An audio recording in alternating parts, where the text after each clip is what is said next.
السلام عليكم، نتمنى تكونوا كلكم بخير وعلى خير. شوفوا لي البنات هذه اللوحة الفنية رائعة رائعة جدا. نتمنى ان هذا الشيء اللي غادي نشارك معكم تجربوه، وبالاخص الناس اللي بغاو يخدموا بالطلبيات والناس اللي بغاو يصايبوا لوليداتهم لديورهم. لما لا؟ تصاب لي البنات غزال اول مرة في اليوتيوب، كنظن انا صابلي بالكراميل والعسل، رائع رائع رائع جدا. وشوفوا لي المنظر ديالو. والصراحه في هذا لا فيديو ما غادي ندخل عليكم حتى شي حاجه، وغادي نعطيكم كل شيء داكشي اللي كاين هنايا، غادي نعطيه لكم ان شاء الله بالتفصيل الممل. عدد الحبات والكيلو وثمن البيع والطريقه البنات كيفاش تخدموا وشحال الخليه ديال الدقيق، والمكونات جدا بسيطه، موجودين متوفرين وساهلين. هنا ان شاء الله انا قلت لكم باتيسور باش كنخدم. عندنا هنايا واحد الرابعه ديال الباتيسور و200 غرام بالضبط ديال السكر كلاصي العادي، ماشي سبيسيال، غير العادي. وبالنسبه للدقيق راه تما عابره لنا 700 غرام. واحد الغريريف ديال او علبه صغيره ديال دانون كراميل، وشويه نكهه الناطا، وخماره ما تستغربوش، خماره في الصابلي غزاله، ومعلقه ديال النشا والعسل. كما غادي تشوفوا معايا البنات، راه هذا العسل عطى لهاد الصابلي واحد التقرميشه، عوضناه بالجليكوز وعوضناه بالكوفيسير. العسل راه متوفر، العسل اللي كندهنوا به العادي. هنايا غادي ناخذوا ان شاء الله من بعد ما درنا قبيصه ديال الملحه، غادي ناخذوا ديك الزبده ديالنا ونخدموها مزيان. البنات هاد الصابلي راه ما فيه لا بيض لا زيت، ما فيش البيض وما فيش الزيت. بالنسبه للبنات اللي بغيتوا تشدوا الطلبيات راه جدا اقتصادي، وحتى الناس اللي ما كيبغوش البيض ولا عندهم حساسيه من البيض، راه البنات اقتصادي وبنين بنين. نتمنى تجربوه وتردوا عليا الخبر، وغير جربوه وردوا عليا الخبر، شوفوا كيفاش غيجيكم. ولا ما عجبكمش قولوها، لا ما جاش هو داك قولوها. على اي هنا ان شاء الله بعد ما خدمنا بالزبده والسكر كلاصي اللي هو العادي، ماشي سبيسيال، ماشي ديال الغريبه هذا المعلكه. هنا البنات راه ضفنا هذيك المعلقه ديال النشا، وضفنا شويه ديال نكهات النطا اختياريه، ولكن ما فيها باس، لا بغيتو تضيفوها ضيفوها مزيانه، لا كاينه ما متوفراش بلاش ديروا. لا بغيتو ديروا فاني ديروا ساشي ديال الفاني. ما كيكون حتى شي فرق. عادي زعما كلشي بنان، كلشي غيجيو بنان وزوينين. صافي ضفنا المكونات كما قلت لكم، غادي نخدموهم مع بعضياتهم مزيان. الميزه اللي كاينه في هذا الصابلي اللي عطيتكم يا البنات هو انكم عجنوه كما بغيتو وجربوه وردوا عليا الخبار. ها القناه قدامكم، وردوا عليا الخبار فيها وشوفوا كيفاش غادي عجنوا دلكوا كما عجبكم ديروا، وما كيتقلص، ما كيتنقص في الحجم ديالو، ما كيديفورما، ما كيعوج، ما حتى شي حاجه. صراحه طريقه غزاله يا البنات وجدا اقتصادي، ما فيه لا بيض لا زيت، وكيجي زوين بزاف، كيجي رائع، كيجي بالقرمشه والتعليكه. وبالاخص بهاد المكونات اللي درت لكم دابا، العسل والكراميل، غير هذاك الصغيور الغريريف الصغيور ديال الكراميل كيجي رائع. ولا عندكم الكراميل منزلي ممكن انكم تستعملوا معلقه حتى جوج معالق قد الحجم اللي كاين في داك الحكيك ديال دانون. هنا كما شفتوا معايا بالنسبه للدقيقه البنات 700 غرام، هاد الصابلي يدخل ليا 650 غرام بالضبط. صافي ما غادي نخليوه لا يرتاح لا يتروبوزا لا حتى شي حاجه، لا ديرو في الثلاجه لا والو، اصلا الحال بارد. وهو تبارك الله راه كيجي الصابلي كيجي زوين. غادي نسرحوه بين بلاستيكات ولا بلا بلاستيكات عادي، شوفوا نتوما، ولكن من الاحسن ديروا بلاستيكات باش ما ترشوش الدقيق. الا كانت البلاصه فين غتخدموا كتلصق لكم، يعني ماشي رطبه ماشي ملسه، ديروا هكا، ديروا بلاستيكه. من الاحسن ديروا بلاستيكه باش تجنبوا انه يتلصق لكم وتضيفوا الدقيق. بالنسبه للمرشمه البنات باش خدمتها نتوما شفتوا انا خدمت بهذا، وانتم خدموا باي مرشم متوفر عندكم ولا اي شكل بغيتو هاد هنا راه رقيقه البنات، لحقاش غندير وحده مع وحده. علاش كنوريكم السمك راه رقيق. بالنسبه للطاوه ما ديوش عليها، راه مدريسيه، هادو الطاوات يعني مدريسين بزاف في الفران، ليهم مده الصراحه. ملي كتبقاي تخدمي بهم مده كيتقالوا، كيجي زوينين في الطياب ديال الصابلي وديال الغريبات. كيوليو كيحمروا بلا ما يحرقوا. صافي هنا كنستمروا كما شفتوا معايا، راه نتوما شفتوا راه عجناه، راه كنجمعوه، راه عادي. وانتم غتشوفوه معايا ملي غادي يطيب كيفاش غيجي البنات، راه غيبقى الحجم ديالو الصراحه غير ما نسيت هذيك اللقطه ديال انني نرجعو في نفس القطعه باش قطعنا ولا المرشم باش تشوفوا راه ما كيديفورما ما والو.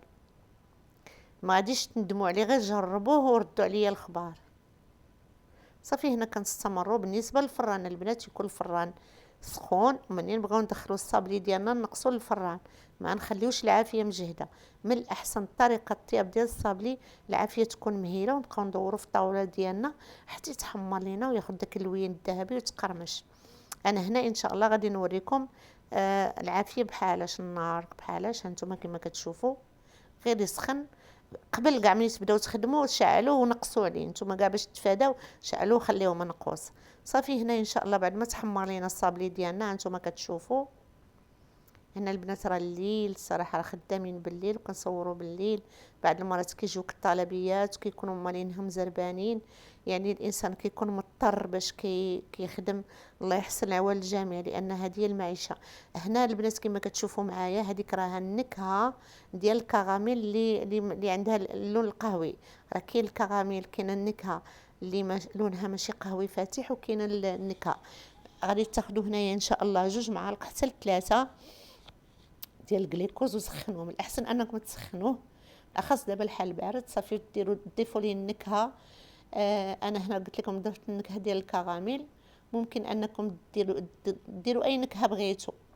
الا ما عندكمش كاع ديروا غير النكهه ديال الفاني صافي، وتحركوه مزيان ولصقوا به. غادي تلصقوا به كما شفتوا معايا، راه ساهل سهوله كيلصق مع بعضياته، ما كياخذش منا شي مجهود ولا شي حاجه. صافي هنا كنستمروا ان شاء الله. سمحوا لي الا كنطول في الهضره، ولكن ضروري شي حوايج. شوف البنات راه اللي بغى يجرب شي حاجه راه خاصو يتصنت النصائح اللي كيكونوا هنا. غادي نخدم ان شاء الله بهذا المنتف. هذا راه موديل قديم، ماشي زعما شي حاجه اللي هي جديده، ولكن الصراحه راه زوين في الديكور ديالو. بالنسبه للشوكولات انا هنا خدمت الشوكولات كالا. غادي انا نقول لكم هنا راه هاد الصابلي البنات هز لي بالضبط كلشي الشوكولات 500 غرام البنات. هذيك العلبه هذيك الباكيه ديال الشوكولات كاع اللي فيها 900 غرام، خلينا منها 500 غرام. بالنسبه للشوكولاته البنات الذوب ديالو عادي على حمام مريم، ولكن الصراحه انا ما كنديروش في حمام مريم، كندوبو على البوطانيشن، ولكن النار قليله مهيله بزاف. ولكن نتوما بالنسبه لي مبتدئات يعني ما غاديش يعرفوا لهاد المرحله، ربما يتحرق لكم، من الاحسن ديروا في حمام مريم. كسرونا فيها الماء غليان وكسرونا هي اللي فيها الشوكولاته صافي، ونحركو تيذوب الشوكولاط ديالنا. هنا بالنسبه للشوكولاته البنات هنا راه ما زدت ليش الزيت، وكنتمنى انكم ما تضيفوليش الزيت. علاش؟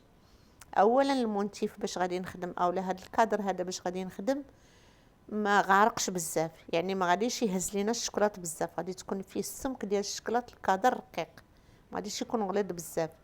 اذا الا ضفنا الزيت الشوكولاط غير مجرد ما يقرب شويه ديال الحراره غادي يذوب معنا، لان السمك ماشي غليظ بزاف. وثانيا ماشي غندوبو الشوكولاط مثلا غنديروه في غريبه وغريبه غنديروها في شي كوك ولا في شي حاجه، ممكن ان بغيناه يكون خفيف الشوكولاط ديالنا. هنا لا، بغينا يكون شاد الشوكولاط في راسو. سمحوا لي على هاد النصائح اللي كنعطيكم من خلال التجربه. راه لا درتو الشوكولاط ضفتو ليه الزيت غادي تجيكم الكادر. هاد الكادر اصلا ما غارقش بزاف. بالنسبه للتزيين البنات تما عندي كاوكاو محمر كونكاسي، وعندي لي فخوي كونفي او الفواكه المعسله. هنا غادي ندهن بنفس هذوك اللي قلت لكم في الاول، الجليكوز بالنكهه ديال الكراميل. صافي كنحطوا داك الكادر ديالنا، كنجيو لهذوك الفراغات اللي كاينين في الجناب ديال الصابلي غادي نزينهم على هذا الشكل هذا بهذاك الكاوكاو محمر كونكاسي. صافي البنات نتوما زينوا باش ما بغيتوا. بالنسبه اللي كيشدوا الطلبيات انا هنا غنقول لكم واحد المساله، باش تحولوا من صابلي اللي غيكون بثمن للصابلي اللي ترفعوا ليه الثمن، نفس الصابلي البنات، نفس القطاعه، نفس الكادر، نفس المكونات. التغيير البسيط اللي غادي ممكن ان نديروه هنا، وحنا كنديروها شحال من مره وكنخدموا به عادي، ما كنخبيو حتى شي حاجه حنا على الكليان ديالنا ولله الحمد. في بلاصه الكاوكاو كونكاسي غادي ندير اللوز كونكاسي، لوز محمر.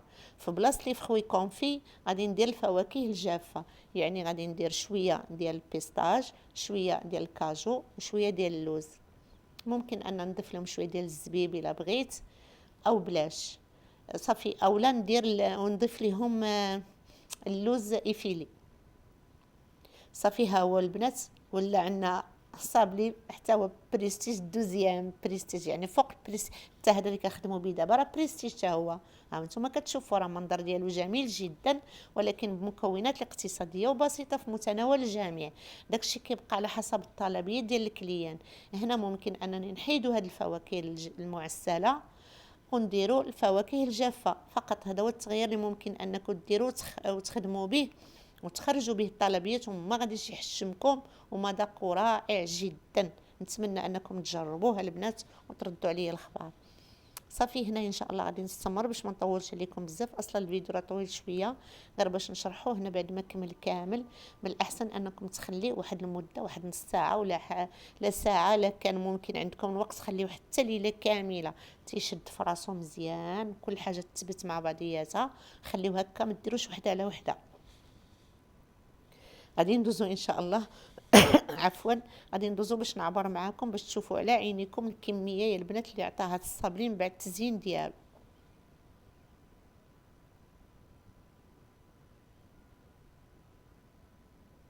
غادي نحاولوا نستفوا فوق الميزان ديريكت بعد ما درنا الطاوه هذه ديال الجينواز، هذه باش كنعبر بها. درت ليها الطار. علاش تنقول لكم اللي بغات تشد طلبيه راه ضروري يكون عندك الميزان. ومن الاحسن اختي صبري شويه في راسك وشري ميزان اللي هو كبير. بالنسبه لهذا كيعبر 30 كيلو راه مزيان.